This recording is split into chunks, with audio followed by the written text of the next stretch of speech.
Merdeka belajar wujud yang nyata. Raih mimpimu juga cita-cita. Generasi emas Indonesia. Profil belajar Pancasila. Tanamkan di dalam dada. Ditugaskan untuk memberikan sedikit sambutan tentang kegiatan yang dilaksanakan pada hari ini. Dalam hal ini, kegiatan ini merupakan kegiatan lanjutan dari rekan kita yang alhamdulillah lolos sebagai calon guru penggerak. Dan hari ini yang kegiatan yang ketiga, ya kegiatan ketiga. Dalam hari ini kegiatannya adalah pengimbasan budaya positif di sekolah.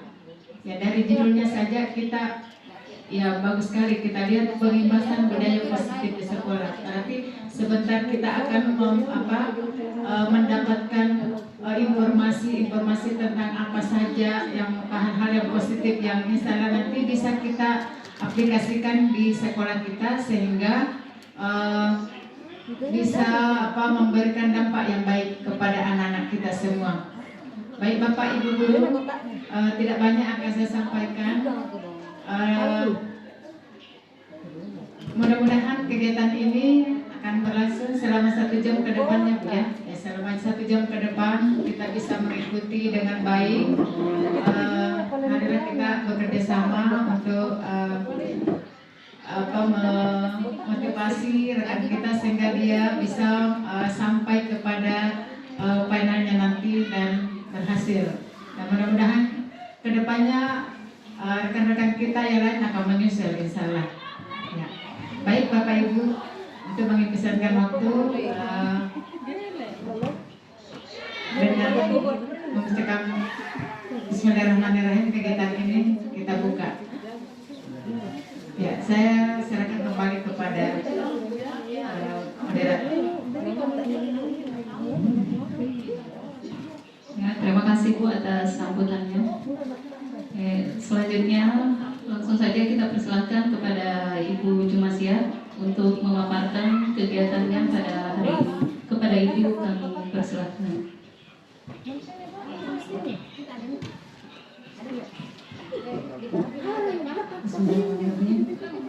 Assalamualaikum warahmatullahi wabarakatuh.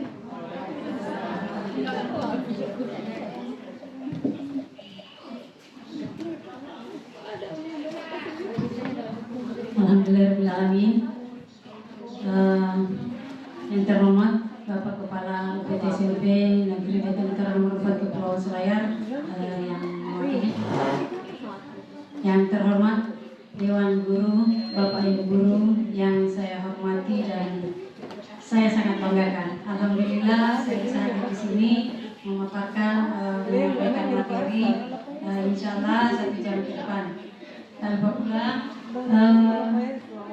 puji syukur kita panjatkan kepada kehadiran Allah Subhanahu wa Ta'ala atas segala limpahan rahmat kasih sayangnya sehingga kita dapat berkumpul di tempat yang indah ini, yang bahagia ini.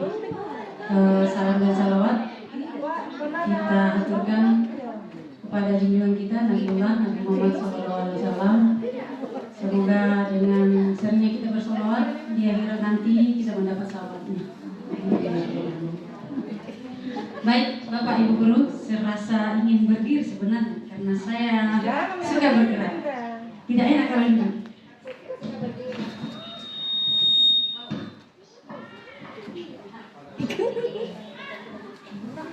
Baik, tolong Novi ada next ini. Jadi sebelumnya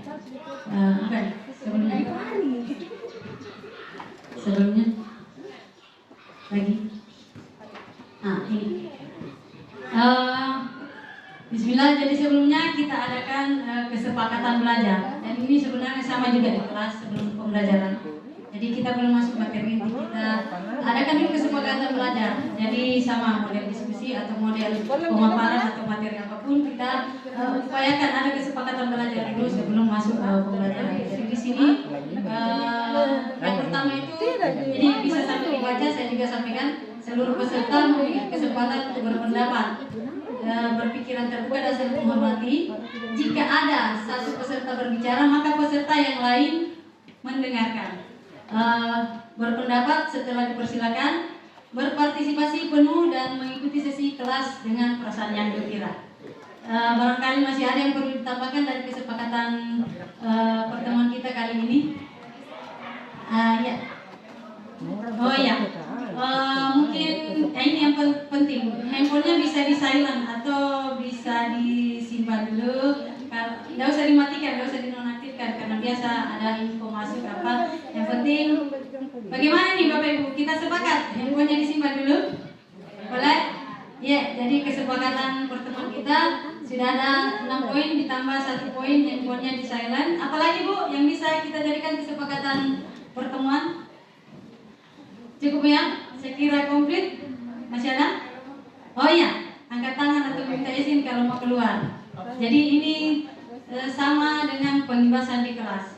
Pembahasan di kelas seperti itu. Jadi sebelum belajar kita bisa buat seperti itu kesepakatan kelas.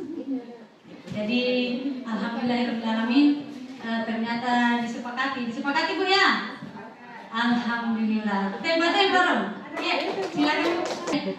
Nextnya sebenarnya saya mau speaking, tapi speakingnya kita nonton saja. Ada video Bernard sebelum masuk materi. Ini ada Bernard.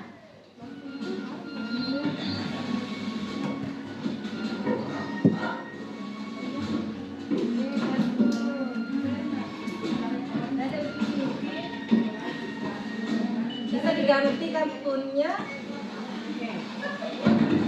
Mau kita sopir ini.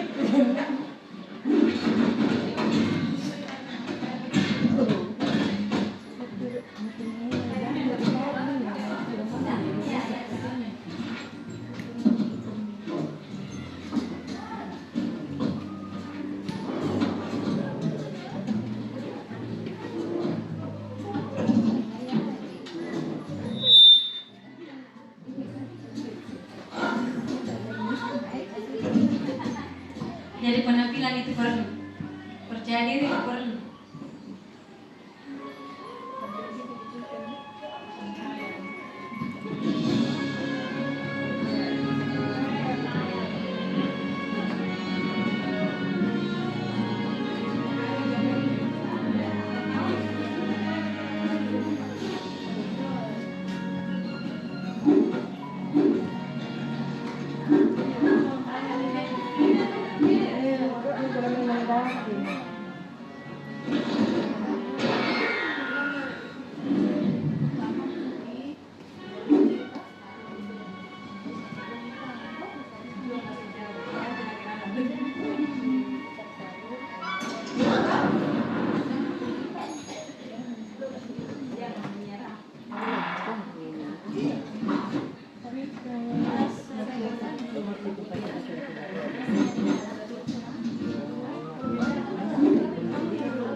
Iya. Alhamdulillah videonya selesai. Kira-kira dari Bapak Ibu Guru ada yang bisa menyampaikan hal apa yang dapat diperoleh dari video tadi? Ibu Godai, Ibu ya dipersilahkan. Ibu Maya. Ya, terima kasih atas kesempatan yang diberikan. Setelah setelah menonton video tadi, yang terlintas di benak saya adalah ketika kita memiliki mimpi-mimpi setinggi apapun, terkadang banyak halangan dan tantangan dalam perjalanan menuju atau menggapai cita-cita atau impian yang kita inginkan. Terima kasih. Iya, alhamdulillah. Tepuk tangan untuk Ibu Maya. Pemaparan yang sangat bagus. Masih ada yang lain? Tadi yang rasa angkat tangan siapa? Pak Rasul, Di Pak belakang. Rasul. Oh saya? Pak Rasul. Padahal ini sumpah nih. Iya. Pak Rasul. Terima kasih. Setelah melihat budaya ada tadi, kalau saya punya kegigihan meraih sesuatu tanpa ada kata menyerah. Saya kira itu saja. Terima kasih banyak. Tepuk tangan untuk Pak Rasul. Alhamdulillah masih ada salah satu lagi. Siapa lagi? Oh iya, dari Ibu Farida. Terima kasih atas kesempatan yang diberikan. Dalam menonton video tadi, saya mengambil satu amanah bahwa kalau kita ingin melakukan sesuatu apapun itu kita perlu teknik. Kita perlu memikirkan teknik apa yang mesti digunakan untuk mencapai atau untuk mencapai tujuan yang kita harapkan. Baik, alhamdulillah. Tepuk tangan juga untuk Ibu Farida. Live streamingnya berupa menonton serial kartun daripada Bernard ini sangat sebenarnya menginspirasi. Alhamdulillah ketiga-tiga jawaban daripada Bapak Ibu guru kita sangat-sangat mengacu pada video tersebut, yang dimana ada tantangan, ada sebuah mimpi, ada sebuah usaha, ada hal dari dalam diri kita, kualitas dari dalam diri kita. Contohnya tadi palunya jatuh, dia pakai kukunya. Jadi banyak cara untuk mencapai mimpi tersebut dengan usaha, meskipun tantangannya bertubi-tubi datang. Meskipun impiannya itu jatuh, kita bisa kembali bangun lagi. Ya, jadi seperti itu kira-kira. Oke, next. Iya, di sini Bapak Ibu berpasangan kiri kanan.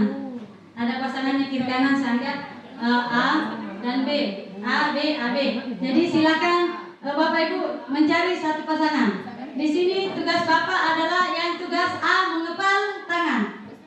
Bagian A mengepal tangan. Anggap yang di dalam kepalan tangan Bapak Ibu ini adalah sesuatu yang berharga, sesuatu rahasia yang tidak boleh dibuka meskipun apapun yang terjadi.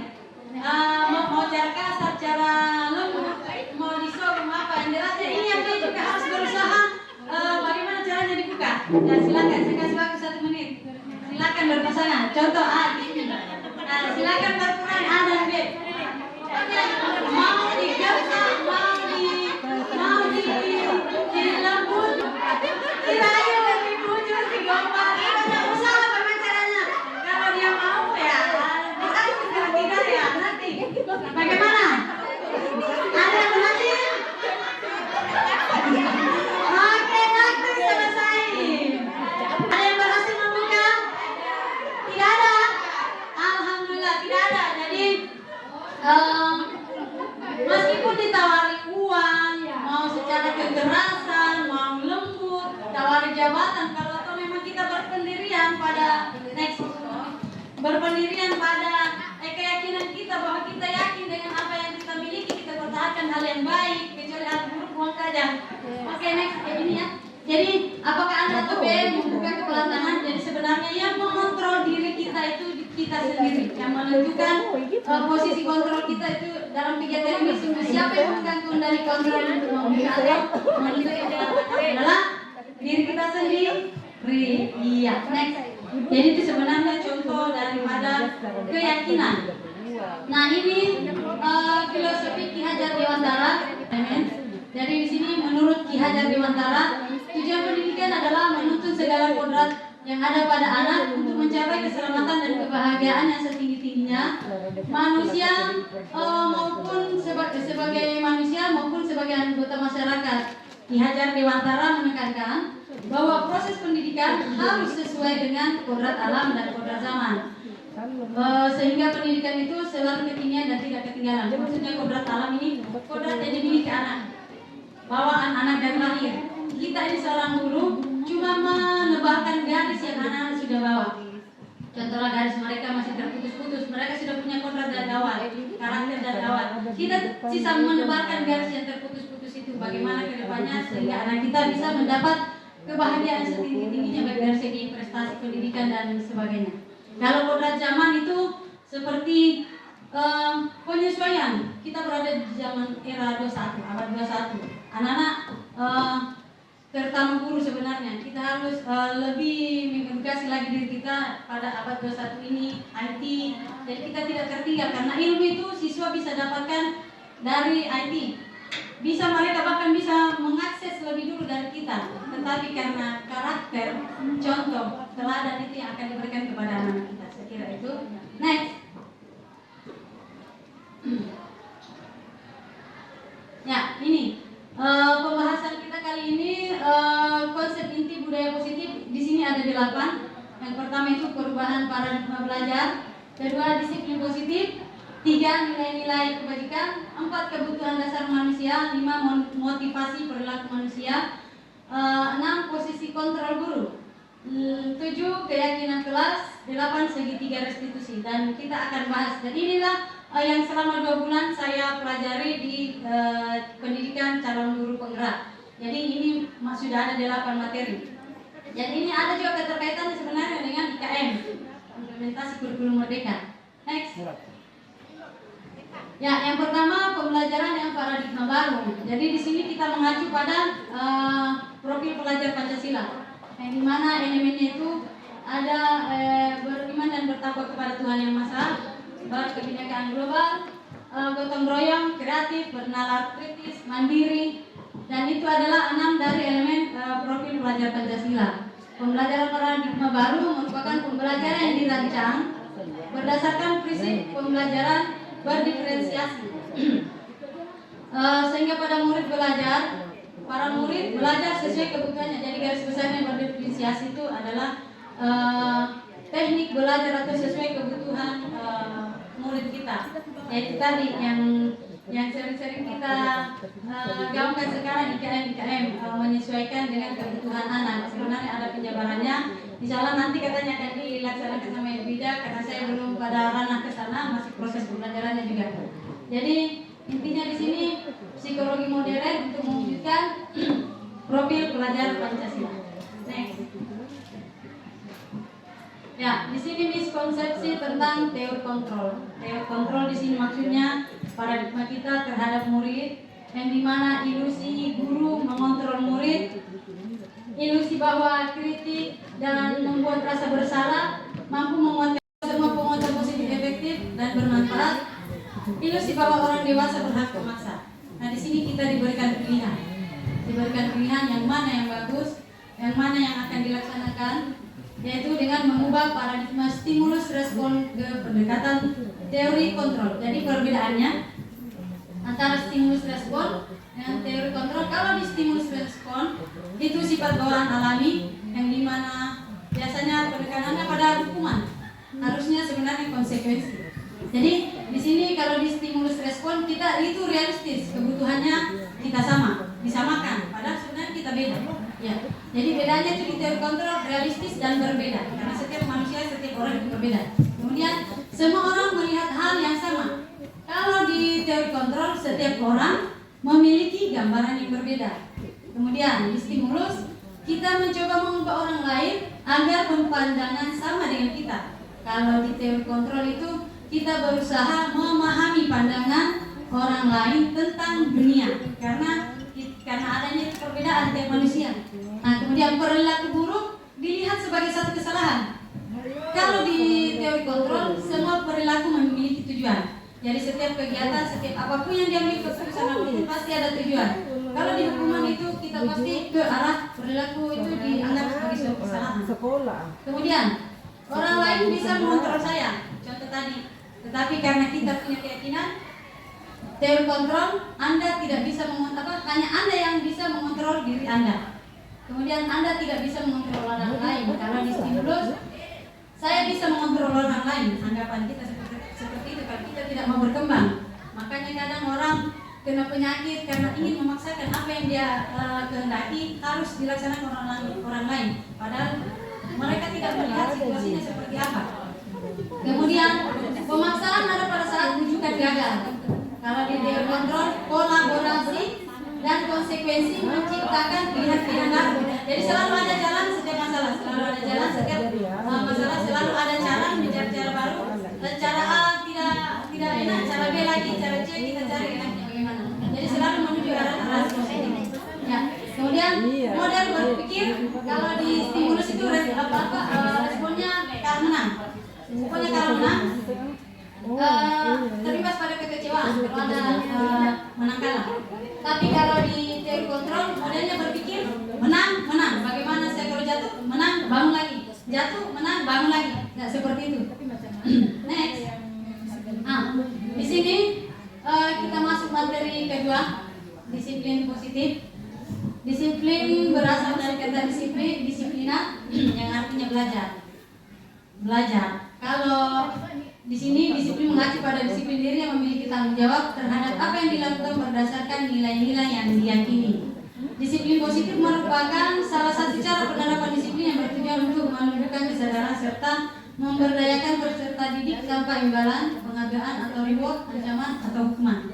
Biasa kita banyak sebenarnya yang tidak berhubungan, yang tidak seharusnya dikasih reward. Itu makanya di rapor sekarang sudah tidak ada reward rugi 1, rugi 2 karena akan menjadi timpang dengan murid lain, akan menjadi perbedaan pendapat, akan menjadi kecenderungan iri terhadap teman. Ada yang berusaha tetapi nanti kecil hati, ada yang menjadi rendah. Kenapa dia dikasih reward, saya tidak, padahal saya juga berusaha. Padahal sebenarnya semua siswa berusaha pada sesuai kategorinya masing-masing, karakternya masing-masing. Jadi sebagai pendidik tujuan kita adalah menciptakan murid yang memiliki disiplin diri sehingga berperilaku mengacu kepada nilai-nilai kebajikan universal dan memiliki motivasi intrinsik dalam perubahan perilaku ke arah yang lebih baik. Ketiga, ini nilai-nilai kebajikan. Jadi nilai-nilai kebajikan adalah sifat-sifat positif manusia yang merupakan tujuan yang mulia yang ingin dicapai setiap individu. Nilai kebajikan bersifat universal, lintas bahasa, bangsa, agama maupun latar belakang. Nah ini nilai kebajikan. Jadi nilai-nilai yang disepakati bersama. Ini pun dikutip dari Kemendikbudristek. Jadi contoh nilai kebajikan institusi atau organisasi. Jadi kita dari profil pelajar Pancasila yaitu beriman dan bertakwa kepada Tuhan Yang Maha Esa dan berakhlak mulia, berkebinekaan global, gotong royong, mandiri, kreatif, bernalar kritis. Nah ini contoh nilai kebajikannya bisa ditampilkan pada visi misi sekolah kita, visi sekolah. Jadi mendasari dari profil pelajar Pancasila itu. Jadi karakter yang kita miliki di sekolah kita itu seperti apa? Apa yang bisa dikembangkan untuk misi kita ke depannya, tetapi sesuai pada profil sekolah kita. Dengan mengacu pada pembelajaran Merdeka Mengajar di profil pelajar Pancasila. Jadi ketika pembuatan misi kita kembali mengoreksi sekolah kita ini memiliki apa, kekurangannya di mana, harusnya dibangun seperti apa, kolaborasinya seperti apa. Sudah baguskah kolaborasi kita antara kepala sekolah, antar teman, antar murid? Apakah sudah jalan untuk refleksi kegiatan? Ya, seperti itu. Kemudian ini toleransi, rasa hormat, integritas, mandiri. Biasanya tinggi kalau ada di program-program kayak perusahaan sebenarnya. Empati itu lebih kepada personal. Kemudian pengetahuan, kreativitas, kerjasama, percaya diri, komitmen. Keterampilan hidup, ini life skill nanti akan dibahas pada di keterampilan hidup. Jadi ada dapat dipercaya, yang seharusnya kita miliki ini. Dapat dipercaya, lurus, hati, pendengar yang aktif, tidak merendahkan orang lain, memberikan terbaik dari diri. Jadi ini hal-hal positif yang pelan-pelan yang sebenarnya harus diterapkan dari kita kemudian ke murid. Oke, next. 4 ini kebutuhan dasar manusia. Kebutuhan dasar manusia adalah segala sesuatu yang kita lakukan untuk mendapatkan yang kita inginkan. Seluruh tindakan yang kita lakukan memiliki tujuan tertentu dan semua usaha terbaik yang kita lakukan adalah dalam rangka agar kebutuhan dasar kita terpenuhi dengan baik. Nah, ini kebutuhan dasar manusia ada 5. Yang pertama bertahan hidup, 2 kasih sayang dan diterima, 3 penguasaan, 4 kebebasan, dan 5 kesenangan. Jadi itulah kebutuhan dasar yang dirangkum, kebutuhan dasar manusia, yang dimana bertahan hidup itu mencakup pada makanan, pakaian, tempat tinggal, dan kesehatan. Kemudian kasih sayang itu rasa diterima dimanapun, dipedulikan, berbagi, kerjasama, menjadi bagian dalam kelompok. Jadi tidak ada pengecualian di sini. Kemudian penguasaan adalah harga diri, keinginan untuk dianggap, memimpin, berprestasi, diakui, didengar. Kebebasan adalah mandiri, memiliki pilihan, mencoba hal baru, mampu mengendalikan arah dirinya, dan keenam ada kelima, bermain, humor, antusiasme, tertawa. Dan kebanyakan ini yang terjadi adalah kesenangan, kebebasan, dan penguasaan. Yang bertahan hidup dan kasih sayang kadang dilupakan. Yang banyak ini terjadi adalah penguasaan, kebebasan, dan kesenangan.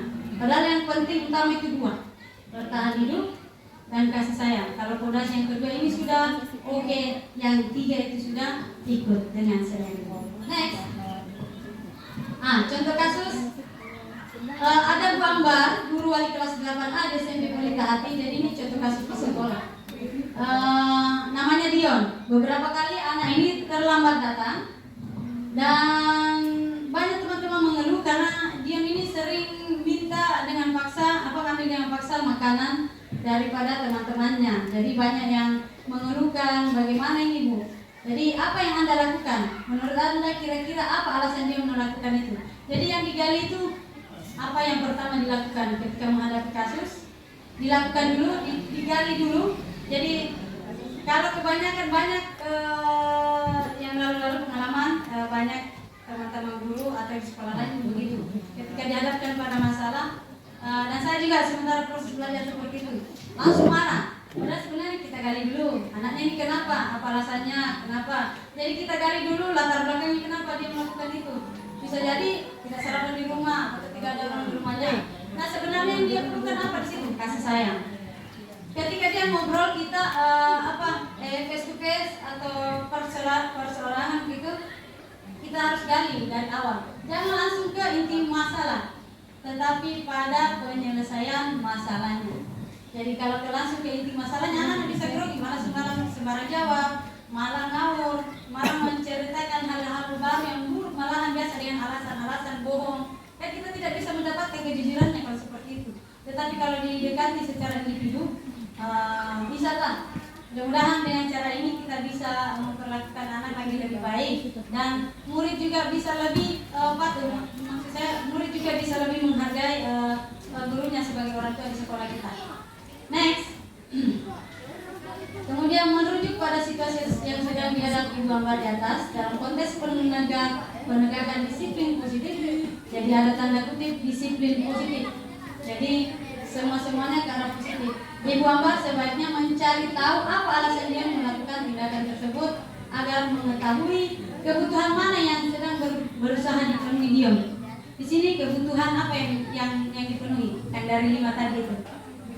Kasih sayang, bertahan hidup, ingin diakui, ingin diterima. Tetapi proses kesananya itu dia salah, kurang tepat maksud saya. Kurang tepat, jadi itu yang akan kita arahkan. Next.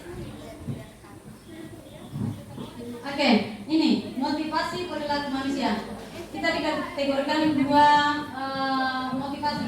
Yang satu eksternal dan satunya intrinsik. Intrinsik itu seperti untuk menghindari ketidaknyamanan atau hukuman dengan untuk mendapatkan imbalan atau penghargaan dari orang lain. Jadi ketika melakukan sesuatu selalu ada alasan. Tidak timbul dari dalam dirinya bahwasanya ini setiap saya melakukan sesuatu ikhlas dari dalam diri. Tapi ini tidak. Kalau yang eksternal selalu ingin diberi imbalan atau harapan sesuatu lah, atau menghindari hukuman atau menghindari ketidaknyamanan. Kemudian kalau yang intrinsik, yaitu motivasi untuk menjadi orang yang mereka inginkan atau yang kita inginkan, atau menghargai diri kita sendiri dengan nilai-nilai yang kita percayai. Contohnya, next. Nah, contohnya nih, pertanyaannya sekarang, sambungannya dari tadi, apakah Anda datang tepat waktu di sekolah dan masuk di kelas mengajar hanya karena tidak ingin ditegur kepala sekolah atau hanya ingin mendapat pujian? Atau datang tepat waktu ke sekolah dan masih mengajar tepat waktu karena ingin menjadi teladan bagi murid dan menghargai waktu?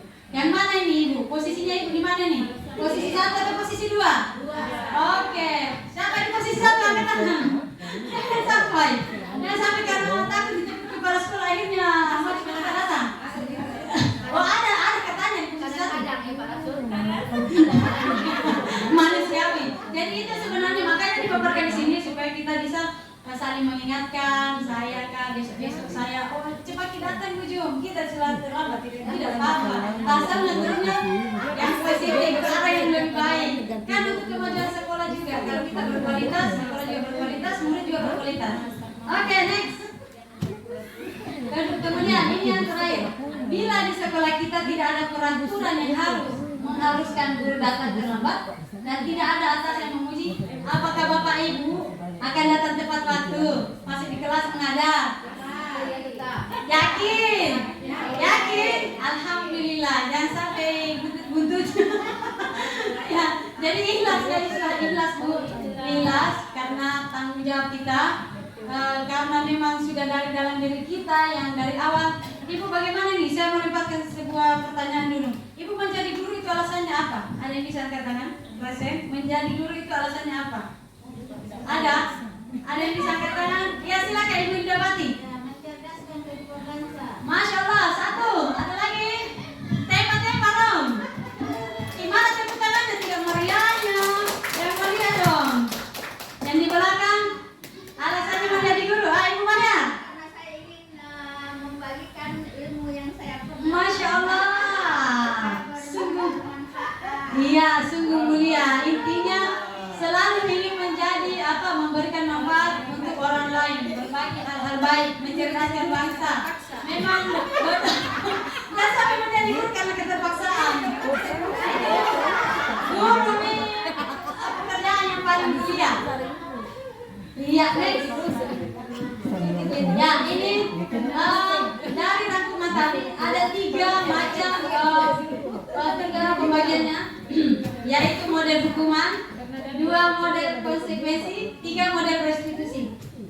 Ini kalau hukuman itu nanti akan dibahas setelah ini. Jadi hukuman itu sifatnya tidak terencana dan tiba-tiba. Terlambat datang, lari ke lapangan.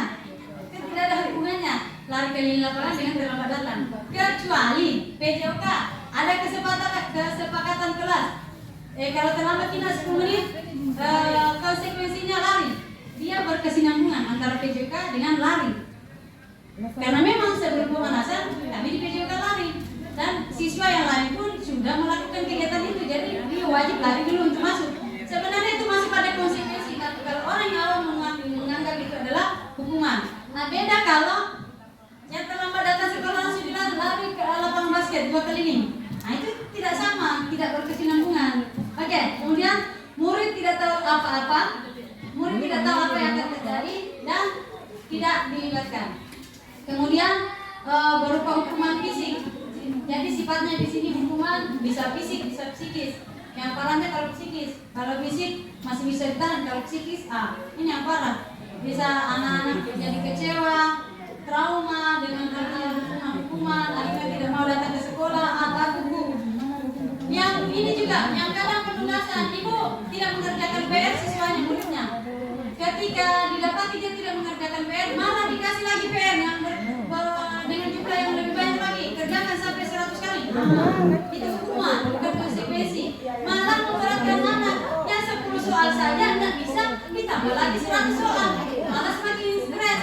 Bisa diberikan hukuman konsekuensi ketika pembelajaran selesai. Nah, selesaikan tugas yang tadi ya 10 menit dan sekarang ditunggu. Jadi ada penambahan waktu khusus untuk murid kita tersebut. Ya, seperti itu. Kemudian konsekuensi sifatnya dia terencana, disepakati sesuai peraturan. Murid tetap dibuat tidak nyaman. Jika jika melakukan pelanggaran tetap dibuat tidak nyaman, tetapi konsekuensinya di sini positif. Kemudian sikap guru selalu memonitor murid. Kemudian restitusi, proses menciptakan kondisi bagi murid untuk memperbaiki kesalahan. Kemudian proses kolaborasi yang mengajarkan murid untuk mencari solusi. Jadi restitusi ini sebenarnya istilah penanganan pada murid. Jadi next, ini kita berbahas di restitusi. Kita di hukuman dulu dan konsekuensi. Tolong Bapak Ibu guru fokus ke atas. Kita akan membedakan dari 1, 2, 3, 4, 5, 6, 7 ini yang mana masuk hukuman dan mana masuk konsekuensi. Halo. Hai. Alhamdulillah masih nyambung. Oke. Jadi kita pilih nanti di sini hukuman atau konsekuensi. Yang pertama, mencatat 100 kali di dalam buku kalimat saya tidak akan terlambat lagi karena terlambat ke sekolah. Apa di sini? Hukuman atau konsekuensi? Oke, hukuman. Di save dulu, di save. Nanti jawabannya di next page. Oke, kemudian yang kedua, lari mengelilingi lapangan basket 2 kali karena terlambat hadir. Hukuman atau konsep? Oke, hukuman. Di save. Murid diminta untuk push up 15 kali karena tidak menggunakan masker ke sekolah. Ayo, hukuman atau konsekuensi? Konsekuensi. Oke, di save konsekuensi. Jadi nanti akan kelihatan di next page. Menggantikan kertas tugas teman yang telah dicoret-coret. Hukuman atau konsekuensi? Konsekuensi. Oke. Membersihkan tumpahan air di meja tulis karena tersenggol pada saat belajar. Hukuman atau konsekuensi? Konsekuensi. Murid disuruh untuk mengenakan sepatu seharian di sekolah karena tidak mengenakan sepatu hitam. Sana di sini pengertiannya. Sebenarnya di sini pengertiannya murid disuruh melepaskan sepatunya selama proses pembelajaran karena tidak menggunakan sepatu hitam. Konsekuensi atau hukuman? Konsekuensi. Lari mengelilingi lapangan basket 2 kali karena terlambat 10 menit untuk masuk pelajaran BJK. Hukuman atau konsekuensi? Hukuman. Oke, konsekuensi. Next step. Jawabannya tereng. Jadi yang itu, yang pertama itu hukuman. Jadi karena dia tiba-tiba tidak ada hubungannya sebenarnya disuruh mencatat karena terlambat. Tidak ada hubungannya. Kalau disuruh mencatat karena dia terlambat, harusnya kan dikasih terlambat. Tapi anaknya muridnya tetap dulu dimasukkan di kelas, gitu loh. Jangan dia dihukum di luar, lama-lama hilang 1 jam baru disuruh masuk sampai di dalam di kelasnya. Kenapa terlambat 1 jam? Dihukum lagi lah di situ. Padahal kan dia sudah dihukum di luar. Biasanya begitu. Iya, oke. Jadi ini hukuman. Yang kedua pun hukuman. Yang ketiga hukuman. Yang keempat konsekuensi. Sudah benar sampai ke bawah. Yang terakhir ini tadi ada konsekuensi. Ada hukuman. Yang murid disuruh untuk tidak menggunakan sepatu. Karena sepatunya putih, harusnya kan pakai sepatu hitam. Nah, dia hukuman karena memang berkesinambungan ada hubungannya. Next. Oke. Nah, ini apa itu segitiga restitusi? Restitusi adalah proses menciptakan kondisi bagi murid untuk memperbaiki kesalahan mereka sehingga mereka bisa kembali pada kelompok mereka dengan karakter yang lebih kuat. Jadi ketika murid melakukan kesalahan, kita proses bagaimana caranya mereka kembali dalam posisi hatinya terima kembali dengan memperbaiki kesalahannya, tidak lagi berbuat kesalahan dan dapat menyadari kesalahannya. Jadi kita di sini posisinya membantu murid mengajarkan untuk mencari solusi masalah mereka sendiri. Membantu murid berpikir tentang seperti apa orang yang mereka ingin, tujuan mereka, bagaimana mereka harus memperlakukan orang. Jadi itu tujuan dari segitiga restitusi. Intinya membantu anak kita membangun karakternya, jadi tidak ada istilah kurang ajar lagi muridnya. Jadi bisa pada membentukkan karakter murid. Next. Nah ini 9 ciri-ciri segitiga restitusi. 1. Bukan untuk menebus kesalahan, namun untuk belajar dari kesalahan. 2. Memperbaiki hubungan. 3. tawaran bukan paksaan. 4. Restitusi menuntut untuk melihat ke dalam diri. 5. Restitusi mencari kebutuhan dasar yang mendasari tindakan. Restitusi diri adalah cara yang paling baik. Restitusi fokus pada karakter bukan pada tindakan. Jadi kalau pada tindakan sama saja kayak intimidasi murid. Jadi selalu kembali pada murid, apa alasannya. Kemudian fokus pada solusi, mengembalikan murid yang berbuat salah pada kelompoknya supaya bisa bergaul lagi, tidak merasa disendirikan, tidak ada kemudian. Kemudian next, nah ini dari segitiga restitusi itu saya mempelajari 5 posisi kontrol dan ini yang diperoleh dari CGP. Posisi kita berada di mana? Apakah kita di posisi penghukum atau pembuat merasa bersalah atau teman atau pemantau atau manajer? Bagaimana Bapak Ibu? Untuk posisi Ibu sekarang berada di mana? Penghukum kah? Pembuat merasa bersalah kah? Teman? Ya. Pemantau kah? Ya. Manajer kah? Ya. Dan ini yang 3 utama adalah menjadi teman, memantau, dan paling oke adalah menjadi manajer. Jadi ada step-stepnya nanti bagaimana itu di penghukum. Kalau di penghukum biasanya anak-anak malah semakin parah. Kalau di pembuat merasa bersalah, kita mengkaji kesalahannya malah semakin dia merasa bersalah karena sindiran kita. Kalau di menjadi teman, kita berusaha bagaimana mendekati secara individu. Kalau pemantau, kita mengetahui bagaimana dari awalnya, kemudian tetap ada teguran. Kemudian kalau manajer, ini yang manajer yang oke.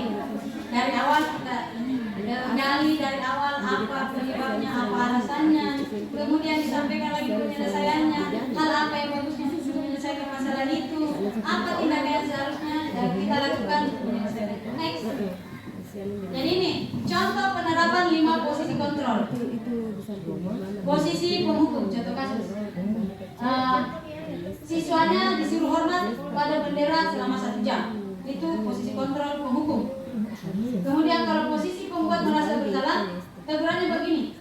Berapa kali Bapak Ibu harus memberitahu kamu? Kamu selalu saja mengecewakan Bapak atau Ibu. Itu kan posisi anak akan merasa bersalah. Iya Bu. Tapi kita tidak tahu apa baik. Kemudian next. Nah ini posisi menjadi teman. Contoh, ayo dong ikuti aturan sekolah. Ngomongnya agak lebih diperhalus. Ayo dong ikuti aturan sekolah. Tolong bantu Bapak atau Ibu ya. Sekali ini saja. Ya sudah, tidak apa-apa. Lain kali jangan sampai berbuat seperti ini lagi ya. Jadi pendekatan secara individu. Ya, jadi kita guru sebenarnya banyak lebih bersabar. Iya, karena kadang ada pun siswa yang tidak mempan meskipun sudah dielus-elus. Jadi harus selalu bagaimana banyak cara seperti Bernard tadi. Nah, kemudian ini sebagai pemantau, kamu sudah melanggar peraturan. Kamu tahu konsekuensinya. Nah, itu jenis pertanyaannya untuk yang lebih halusnya lagi yang segi pemantau. Kamu sudah melanggar peraturan, kamu tahu konsekuensinya seperti itu. Nah, kemudian setelah upacara, kamu beli atributnya ke koperasi dan jangan diulang lagi. Jadi itu salah satu teknik penyelesaian masalah bagi siswa dan tidak menggunakan atributnya. Nah, next. Ini BPPK bisa siswa. Nah, ini posisi manajer. Kasus siswa tidak memakai atribut lengkap saat upacara. Contoh, apakah kamu tahu kesalahanmu?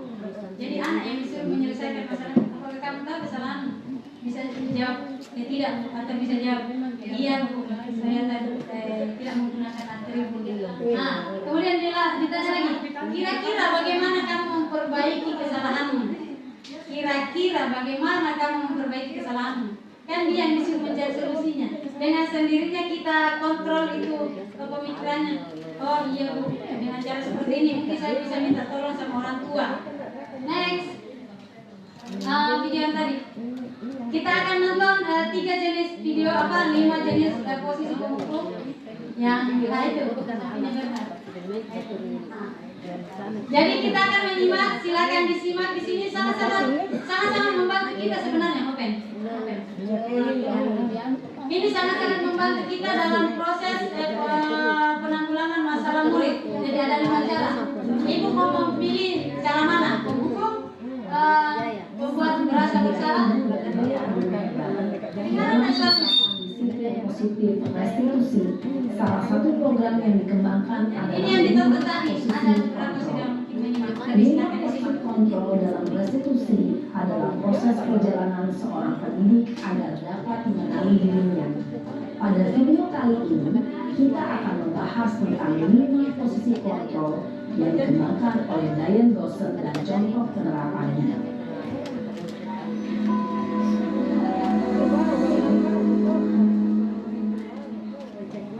Lima posisi kontrol itu adalah 1.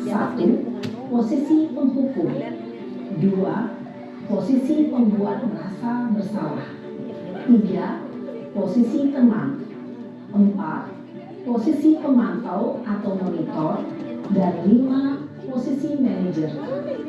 Untuk lebih memahami kelima posisi tersebut, mari kita saksikan kasus Naren yang terlambat hadir 20 menit di sekolah dan melihat bagaimana kelima posisi kontrol dalam menghadapi masalah tersebut.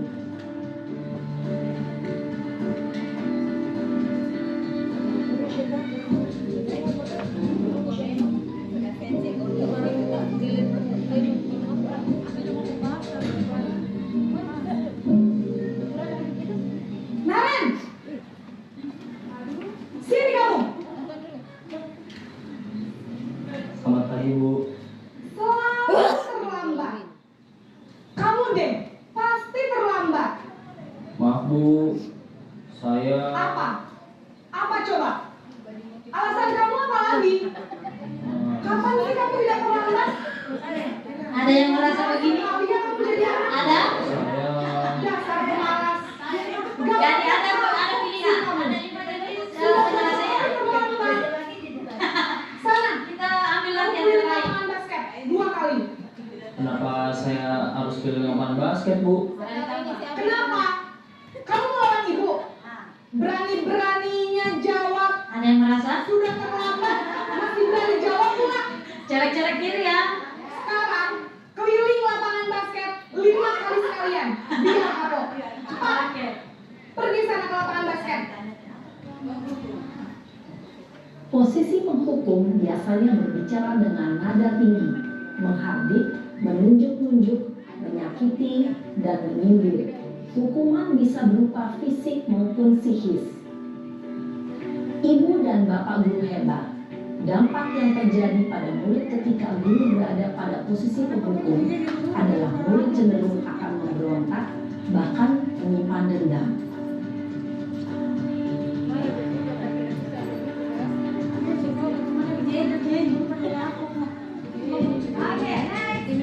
Posisi merasa bersalah. Kenapa batiknya sama ya? Ini ya, gampang. Selamat pagi, Bu. Naren. Kamu kenapa terlambat lagi, nak? Gitu? Ada yang ngebut? Naren, kamu senang ya bikin ibu susah ya? Kalau kamu terlambat lagi, nanti ibu yang ditegur batang kepala saya. Kadang-kadang ya. Disangka ibu tidak bisa punya kamu. Bergantung mood. Gimana ini? Jadi nanti kalau sudah puas dan bergantung mood lagi, Maaf, Bu. tanam poin yang terakhir sebagai manajer. Naren, kamu suka ya kalau ibu ditegur batang kepala sekolah? Terus, sekarang ibu harus tulis apa di buku absen? Ini kamu sudah sering terlambat loh. Ibu harus apa coba? Maaf, Bu. Maaf sekali. Ya sudah, lain kali jangan bikin ibu susah lagi ya nak ya. Ibu tidak akan kuat lagi kalau kamu begini terus. Bisa jatuh. Udah, mengemis Miko dulu. Kepala sekolah. Sana cepat kelas. Maaf ya, Bu. Maaf sekali. Posisi pembuat rasa bersalah berbicara dengan nada tenang, cenderung lembut, Makanya kalau kita sekarang mulai kebiasaan mulai positif, kita step-step supaya kita datang bintara-bintara. memandang buruk dirinya sendiri, merasa tidak berharga, dan tidak sanggup membahagiakan orang lain. Ketika guru mengambil posisi pembuat rasa bersalah, murid akan menganggap dirinya yang bersalah dan ia akan menyimpan emosi negatif tersebut di dalam dirinya. Andika. Posisi sebagai teman.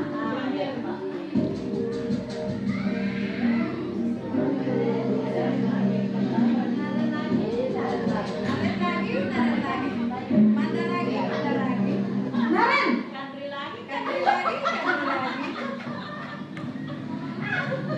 Selamat pagi Bu. wah, sudah jam berapa ini, Nak? Iya Bu, habis ibu saya lupa bangunkan saya Bu. Kamu malah menyalahkan ibu kamu. Kamu bukannya anak yang larinya paling kencang. Kok terlambat sih? Iya Bu, saya memang terlambat bangun tadi. Jadi biarpun saya lari kencang, tetap gak kekejar Bu. Ya sudah sana. Nanti lain kali larinya lebih kencang lagi ya. Biar gak terlambat lagi. Bikin seneng ibu demi ibu. Bisa kan? Bisa Bu. Ya sudah sana. Ibu beresin urusan absen kamu. Kamu ini ada-ada saja. Dalam Ada yang begitu? guru berbicara akrab, cenderung bersinar dulu untuk menjaga suasana tetap santai. Murid akan merasa senang, aman, dan akrab dengan guru. Identitas yang tercipta adalah identitas sukses atau berhasil. Namun, perlu diingat, karena ini masih darurat eksternal, maka ada faktor ketergantungan dari murid kepada orang tertentu.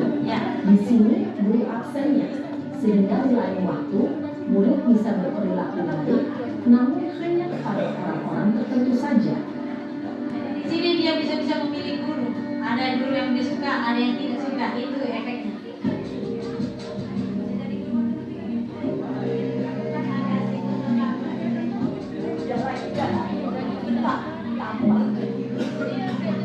Naren,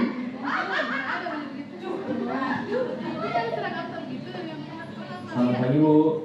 Naren, apa peraturan sekolah kita tentang jam berapa kita harus masuk sekolah, Nak? Kita harus di sekolah jam 7 Bu. Iya betul, sekarang sudah jam 7.20. Naren sudah tahu konsekuensinya jika terlambat hadir. Paham Bu. Saya harus tinggal kelas pas jam istirahat selama 20 menit. Iya benar, konsekuensinya demikian. Jadi nanti jam 9.30 pas istirahat, kamu harus tinggal di kelas, kerjakan tugas tambahan untuk ketertinggalan kamu, ya? Baik Bu. Nah, itu yang tadi. Posisi pemantau mengandalkan penghitungan atau data untuk mengontrol murid. Guru mengarahkan murid berdasarkan peraturan dan konsekuensi. Seorang pemantau menunjukkan bahasa tubuh dan ekspresi wajah yang datar dan cenderung formal. Dan yang terakhir nih, posisi manajer.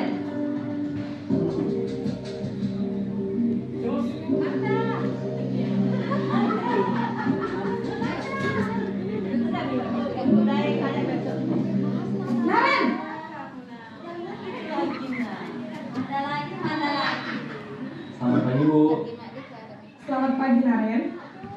Maaf Bu, saya terlambat. Iya, sekolah masuknya jam 7, sekarang sudah jam 7.20. Jadi sekarang bagaimana ini Naren?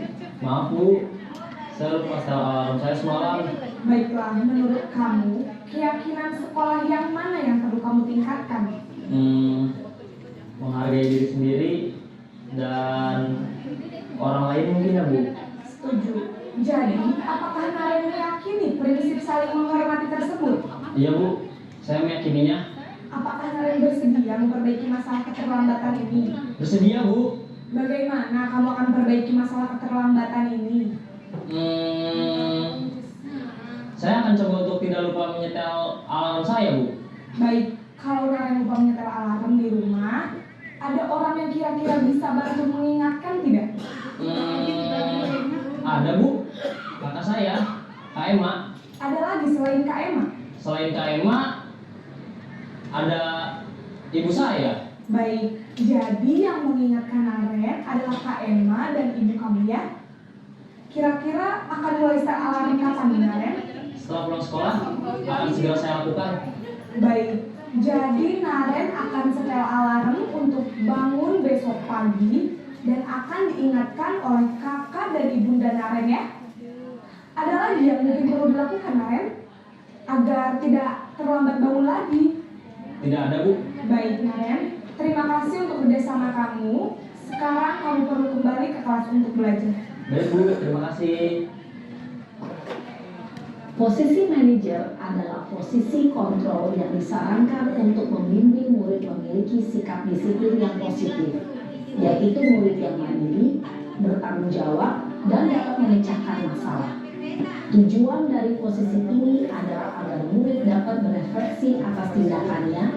Guru akan dengan tulus memberikan pertanyaan-pertanyaan bermakna, sehingga membuat murid dapat belajar dari kesalahannya dan mencari sebuah solusi untuk menyelesaikannya.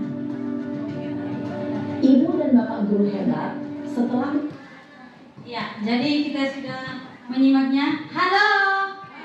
Hai. Masih aman? Alhamdulillah masih aman.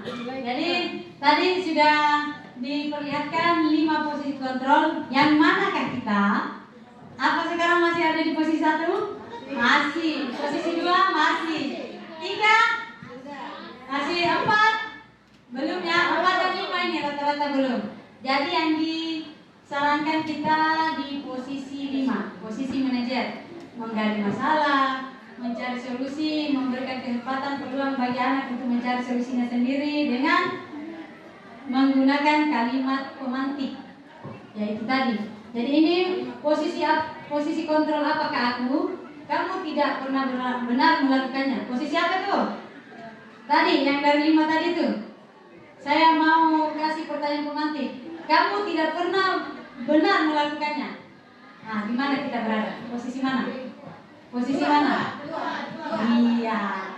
Jadi apa itu? Merasa bersalah? Iya. Next. Next. Next. Ini. Saya kecewa sekali dengan kamu. Di posisi manakah? Kedua juga. Next. Ayolah, lakukan demi bapak atau ibu. Posisi 3, teman. Next.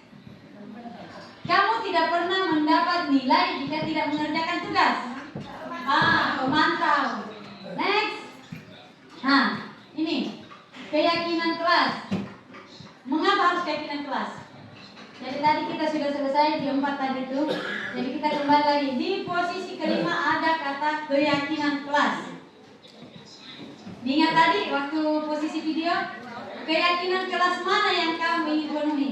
Atau keyakinan kelas mana yang kamu langgar?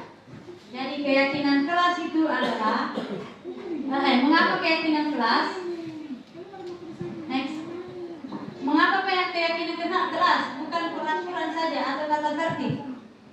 Jadi di sini dibedah lagi menjadi keyakinan kelas atau kesepakatan kelas, dan ada juga namanya keyakinan sekolah. Jadi semua kata peraturan, kata tidak, kata jangan, kata apalagi yang kata negatif kita rubah menjadi kata positif. Jadi untuk menangani siswa kita menggunakan kata-kata positif.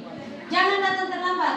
Usahakanlah datang sebelum jam pembelajaran. Jadi kata negatifnya dirubah menjadi kata positif. Jadi mengapa kita memiliki peraturan harus menggunakan helm bila mengendarai kendaraan roda 2? Mengapa? Apa karena takut atau karena kesadaran? Nah, untuk keselamatan. Jadi untuk keselamatan, untuk kesadaran, bukan karena harus takut sama Pak polisinya sehingga mau pakai helm. Mengapa kita memiliki peraturan 3M, menggunakan masker, mencuci tangan dan menjaga jarak? Mengapa? Untuk apa di situ? Untuk apa? Keselamatan dan kesehatan. Kemudian, mengapa kita memiliki peraturan harus datang tepat waktu pada saat mengikuti pelatihan atau pembelajaran atau apa kegiatan di dalam kelas? Kenapa?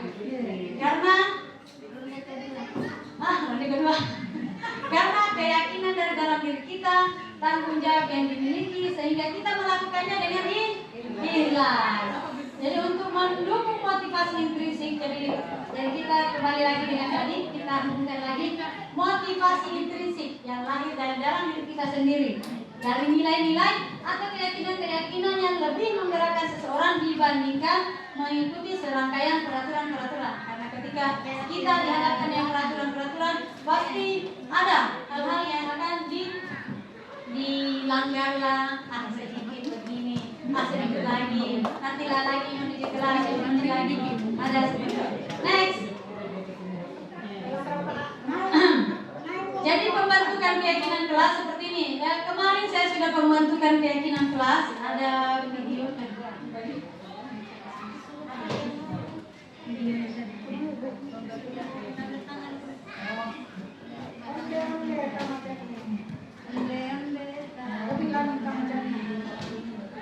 Oke, jadi belum ya, next kan saja. Jadi keyakinan kelas kita sepakati bersama, khususnya wali-wali kelas, boleh mulai sekarang mempelajarinya itu. Kita membentuk keyakinan kelas supaya murid-murid kita tahu mana yang positif, mana kata negatif, mana yang harus dilaksanakan dan yang mana yang perlu dipatuhi. Di sini bersifat abstrak, berupa pernyataan universal. Yang maksudnya universal itu yang formal, tidak kerana negatif, yang dari kata tidak dan jangan membuang sampah sembarang tempat, dan lebih baik dibersihkan daripada disetori, atau sebaiknya membuang sampah di tempatnya. Kemudian sesuaikan dengan kondisi kelas, sekolah sehingga mudah diterapkan. Semua warga di sekolah, warga kelas dilibatkan saat membuat keyakinan kelas. Jadi ini sebenarnya wali kelas. Insya Allah nanti di 3M kita akan dapati materinya ini, keyakinan kelas. Jadi sama saja kayak tata tertib, cuma bedanya di sini kita keyakinan kelas. Kalau tata tertib tidak boleh mencoret dinding, jagalah kebersihan kelas. Dan itu adalah kesepakatan keyakinan kelas. Contoh, jika bermasalah siswa tak mencoret dinding, kira-kira keyakinan kelas mana yang akan dilanggar? Ini Bu, saya tidak menjaga kurang menjaga kebersihan kelas. Seharusnya saya tidak mencoret dinding. Nah, seperti itu. Jadi kembalikan keyakinan kelas apa yang dilanggar, Nak? Jadi itu keyakinan kelas, khususnya wali-wali kelas. Jadi nanti akan saya share videonya di grup. Saya kemarin waktu pengambilan keyakinan kelas ada videonya, ada gambarnya juga. Jadi ada teknik-teknik. Kemudian next. Nah ini peraturan. Bedanya peraturan dengan keyakinan kelas. Kalau peraturan itu selalu kembalikan hukum ke tempatnya. Keyakinan kelasnya apa? Tanggung jawab. Kalau dia tidak mengembalikan, jatuhnya di tanggung jawab. Kemudian dilarang mengganggu orang lain. Keyakinan kelasnya di situ menghormati orang lain, sama saja. Ganti berkelahi, tidak boleh kini pukul teman ejek-ejekan. Jadi keyakinan kelasnya adalah menghormati orang lain. Kemudian dilarang melakukan kekerasan. Sama di situ keyakinan kelas yang dijaga adalah keselamatan, menghormati orang lain. Kemudian dilarang menggunakan narkoba, lebih kepada kesehatan. Kemudian bergantian atau menunggu giliran. Di sini keyakinan kelasnya adalah menghormati orang lain atau bersabar. Jadi sebenarnya dibina dari sikap disiplin, sebenarnya pengendalian diri dari dalam. Jadi kalau perbedaannya tata tertib dengan keyakinan kelas seperti ini. Jangan jangan berdiri di kelas atau di Jangan berdiri di kelas atau di koridor. Ini kata positifnya di situ, sebaiknya berjalan di koridor. Jadi bukan lagi kata tidak, jangan. Jadi di situ keyakinan kelasnya keselamatan dan keamanan. Ya itu yang kemarin-kemarin yang saya peroleh. Next. Tak pada sebenarnya harusnya kan. Nah ini segitiga restitusi. Segitiga restitusi itu ada 3. Jadi tadi sifatnya sudah ada, bersifat abstrak, berupa pernyataan, dibuat pernyataan positif. Sedikit saja mudah diingat. Jadi model-model pertanyaan itu mudah diingat untuk penyelesaian. Jadi langkah-langkah segitiga restitusi di sini ada 3. Yang pertama, menstabilkan identitas. Yang kedua, validasi tindakan. Yang ketiga, menanyakan keyakinan. Jadi videonya sudah ada tadi, dan itu adalah langkah-langkah segitiga restitusi yang dipakai ketika tadi penyelesaian kita pada posisi kontrol sebagai manajer. Jadi ada langkah-langkahnya. Jadi kita dimudahkan dengan adanya langkah-langkah ini ketika menggunakan pertanyaan-pertanyaan seperti apa. Ada langkah-langkah teknik-tekniknya. Yang pertama, menstabilkan situasi. Berdasarkan prinsip membuat kesalahan adalah bagian dan dari proses pembelajaran. Ya. Jadi membuat kesalahan itu wajar, begitu tantangan-tantangan yang sama di segitiga restitusi. Jadi ketika menstabilkan identitas, ketika mencari akar-akar masalahnya, pertanyaan-pertanyaan seperti ini. Berbuat kesalahan itu wajar, atau semua orang pernah melakukan kesalahan, termasuk saya sendiri. Nah, itu kan kita menggali, kita kuatkan dulu penguatan diri siswa kita. Tidak ada manusia yang sempurna. Kita kuatkan dulu identitas yang mencari bagaimana supaya kita bisa dalam dirinya kita stimulus untuk berkata jujur dengan pertanyaan-pertanyaan. Oke, next. Ketika telah menstabilkan identitas, kita menuju ke validasi tindakan yang salah. Next. Validasi tindakan yang salah.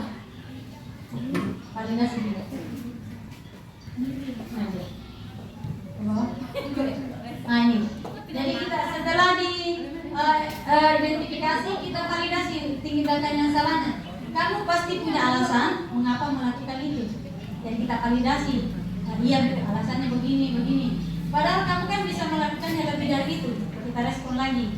Kita lihat sejauh mana dia bisa berbuat. Contohnya, dia tadi memukul teman cuma menegur, tapi dia suara keras, tapi tidak sampai memukul. Padahal kan kamu bisa lebih dari itu. Tapi karena kita kontrol, kita kasih pertanyaan, kamu patut bangga karena telah melindungi sesuatu yang penting bagi kami. Kamu melakukannya karena mempertahankan sesuatu yang baik bagimu. Namun, alangkah baiknya jika dibicarakan dulu atau bicara solusinya, seperti itu. Next. Yang terakhir adalah menanyakan keyakinan. Jadi ini adalah langkah-langkah step-step dari segitiga restitusi yang digunakan pada posisi kontrol sebagai manajer. Jadi kita dimudahkan dengan langkah-langkah kata-kata seperti ini, kata-kata positif. Apa keyakinan kelas kita? Apa nilai-nilai apa yang telah disepakati bersama? Seperti apa gambaran sebuah kelas yang ideal menurut kita? Kamu ingin menjadi orang seperti apa? Begitu ada respon stimulus yang ke arah positif sehingga anak dapat dengan sendirinya. Di sini kita latih anak untuk berbicara, public speakingnya, berbicara depan, berani mengucapkan apa yang ingin dikatakan. Biasanya kan kalau ditanya diam saja. Jadi ini salah satu teknik bagaimana menggali anak supaya bisa jujur, bisa mengeluarkan pendapatnya, bisa berbicara. Ya, next.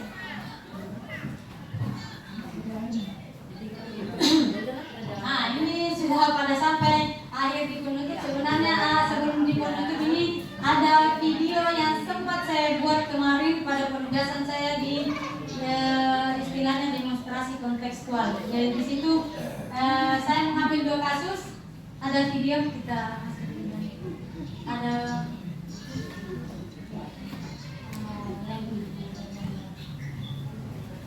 di sini saya mengambil 2 kasus.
Oh. Pendapatnya kenapa saya makan? Tapi sidangnya sisa satu saja.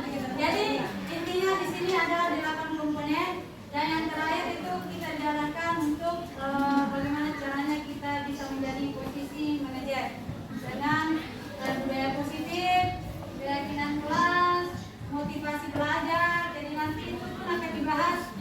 Insya Allah 2 bulan ke depan saya akan melaksanakan kegiatan seperti ini lagi dengan pengembangan dan penimbasan yang lebih lagi. Harapannya adalah teknik penanganan guru kepada murid.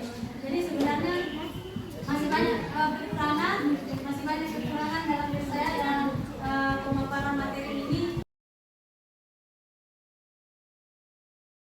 Guru penggerak, malah dia supervisornya. Siapa Pak? Guru merdeka itu karakter murid yang diutamakan. Bukan berarti gurunya juga ini kan di keterbelakangan, tidak. Karakternya diutamakan, fondasinya itu dari guru. Bukan berarti harus disesuaikan dengan karakter murid. Murid juga bisa lari 200 meter. Tapi yang ditambah 200 meter lagi tidak. Kita adakan tugas sebaya. Jadi ada aktivitas, tidak ada pembelajaran coba.